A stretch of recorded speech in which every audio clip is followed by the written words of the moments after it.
Gaffer, 1-1 draw here at the Silver Lake. How would you sum that one up? I'm super proud of the way the lads dug in and kept going. We didn't play particularly well. We didn't play a fluid football. We didn't get ourselves going. They got the early goal. We spoke about it before the game. And you know the story when that happens. You've given them a lifeline, something to hang on to. They deserved the goal. It was a good goal, and you can pick the bones out of defending, but they took it well. And then it was up to us to dig in and try and fight our way back in. And obviously, going down to 10 men, it fits the scenario, doesn't it? You're playing a lowly team in the league, and you've gone down to 10 men yourself, and you're giving an early goal away, so everything was against us. But the lads stuck in, stayed in, and we ended up getting a late equaliser. And again, with 10 men, so I'm proud of the mentality of the group and the commitment to not stop and keep going. And that was, I think, something we can take away from our performance today, that we were resilient. Yeah, in moments like that, how important is it that we stay in the game, so that if you get an opportunity like we did, you're then able to take it and it has that influence on the game? Yeah, to keep it at 1-0 when you're down to 10 men was massively important. Joe made an early save, I think, in the second half, and we probably had our best spells when we were down to 10 men. And again, that's not a new story. It can happen, and it spurred us on a little bit. And the question always is why do we not have that full commitment when we were at 11 on the pitch? But it's emotions, and we kind of found that fight and aggression, and that's what I was really pleased with second half. I suppose the elephant in the room is Quigleys' red card. Can you sort of explain that? Do you have any explanation for that? I didn't see it. I've seen it back. There was a coming together. Quiggs is he's always on the line because he's an aggressive guy and he wants to win, and he wants to run, he wants to make the box. The lad got to cross him and put his body into him firstly, and he had a little niggle and warranted a red card. I'm not sure, but you put yourself in that position, and we're gonna miss him now for, I suspect, 3 games, and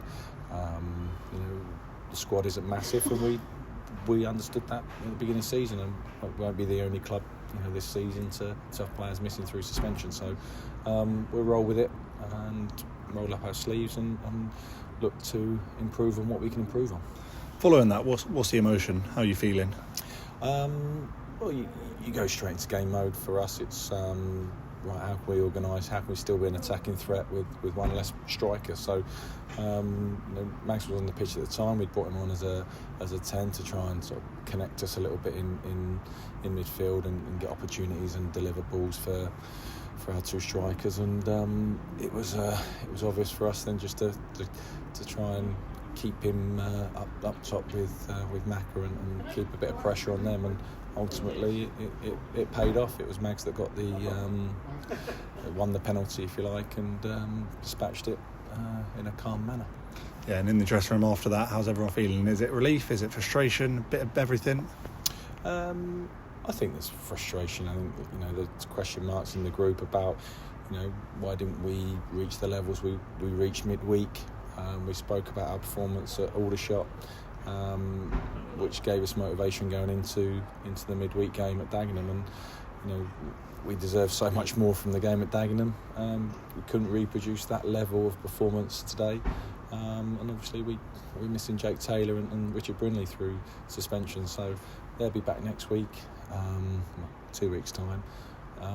So we'll be a stronger squad on the back of it. Yeah, 2 weeks' time, Braintree back here at home.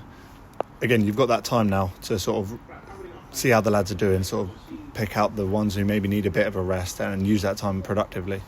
Yeah, it's a break in the schedule you'd never really want, because we missed out an opportunity to be in the first round of the FA Cup. So it's not a time for relaxation.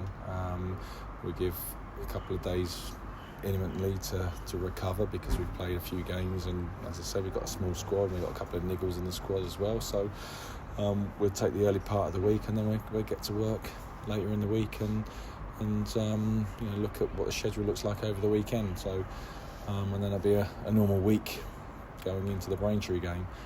As you say, it's an opportunity for us to sort of restore our energy, restore our focus, and work on the training ground on the things we need to continue to work on, which, you know, since we've been here, the lads have been fantastic, and, you know, the group want to work. You know, we drag them off the training pitch most days, so I'm looking forward to training next week.